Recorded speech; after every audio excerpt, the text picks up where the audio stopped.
You guys to give him a big Sarasota welcome. How about a big round of applause for Will Irving? Let him hear it!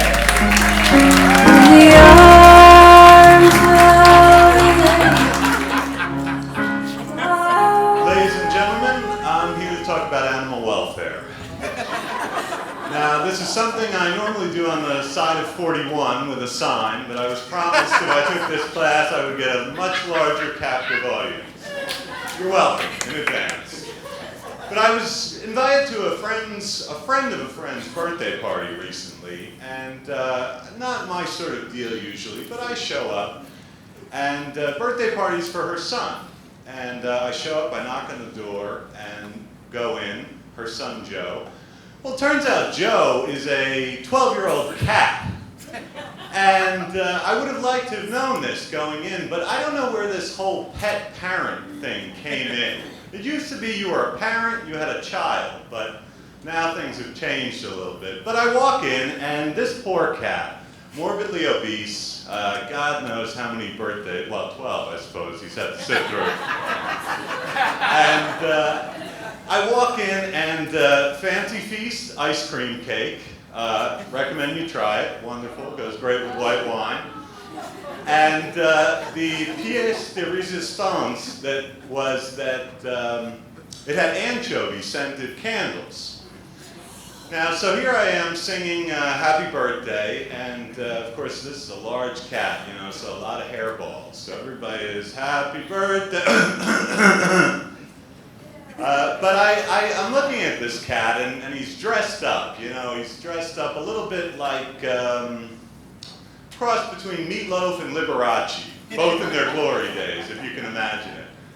But he's got an expression on his face, and it's that expression, I'm sure we all know it, it's somewhere between resignation, depression, and constipation.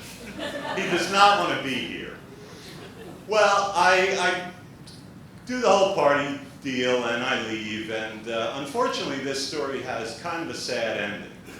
I found out a couple weeks later that Joe had committed suicide. So he waited for his owner, his mother, to leave, and he stuck himself in a cinder block right down to the bottom of the pool.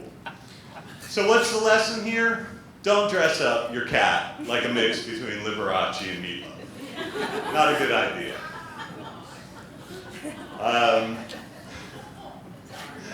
But there are a lot of things that people do. It's okay, it takes a moment.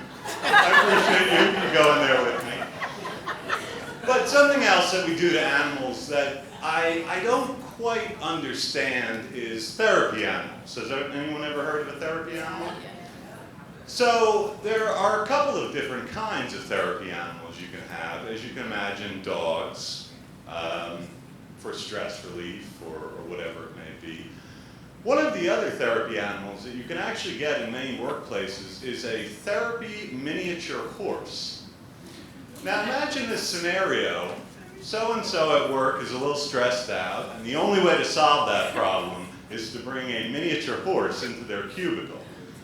Now this goddamn thing starts taking a crap everywhere, starts pissing on your leg all day long.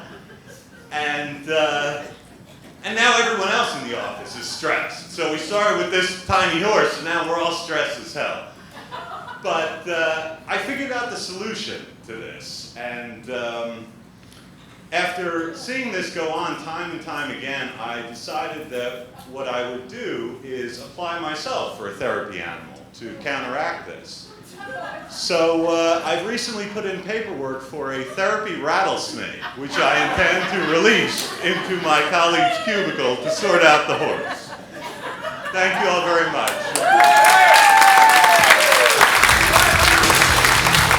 Let him hear it, folks! I want you to keep that in.